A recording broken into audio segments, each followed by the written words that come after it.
and rendering aid, and that man was taken to the hospital with life-threatening injuries. At this time, I do not have an update on his condition.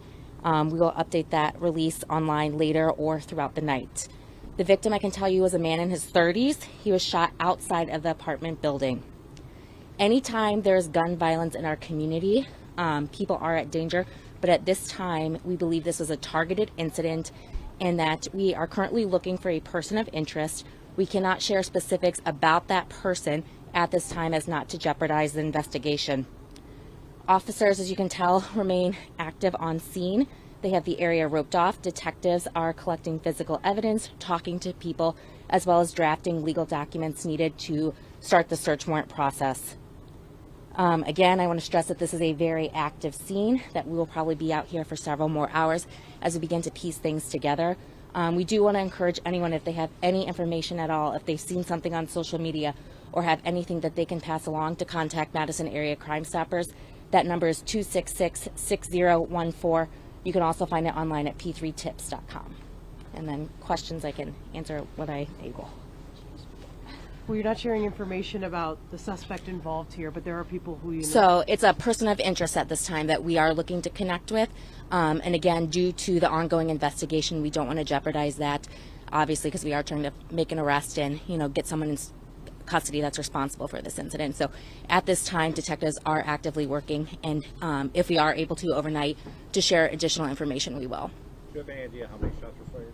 No idea. Again, that's something that they'll start the process of seeing if there's any video that may have captured, if people may have heard something. So again, this is still very early on in this investigation. The people that are involved, do they live in this apartment complex? Do you guys know if they have a connection to this area? So that's something detectives are working to figure out. Were they residents of this area, of this neighborhood? Did they live in this building in particular? Were they just, driving by one of these businesses and something happened? So that's still part of that process that they're trying to figure out, is what led to the shooting. So again, still very active. Detectives will work throughout the night. We have a command post open, which means, some of our leadership staff from MPD, our violent crime unit was brought in to begin the process of trying to figure out what led to this shooting.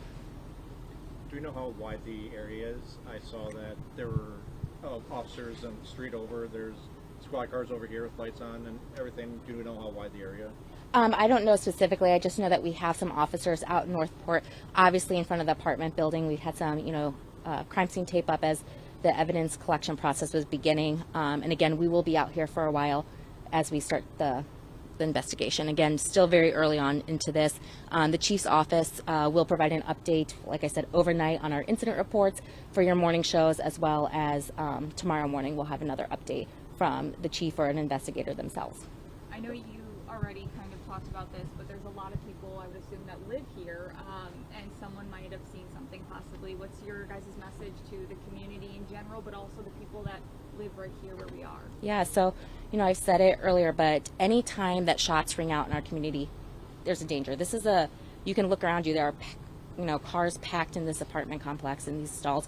So if anyone is outside, obviously they are at risk when this incident occurred. So at this time, we know that the victim was targeted. Again, we're trying to figure out what that relationship was with the person that pulled the trigger of this gun. But again, we, just want to let people know that if something seems off in their community or in their neighborhood, to report it. Again, in situations where even if it's like a relationship that you're involved in, if something seems off, to report it, because we'd much rather get involved very early on than in a situation like this where a man is fighting for his life. I apologize if you said this already, but how were you guys first notified? Who called 911 or who called police? I don't know how the call came into dispatch. I just know that we were dispatched to this address around 6:30 p.m. tonight.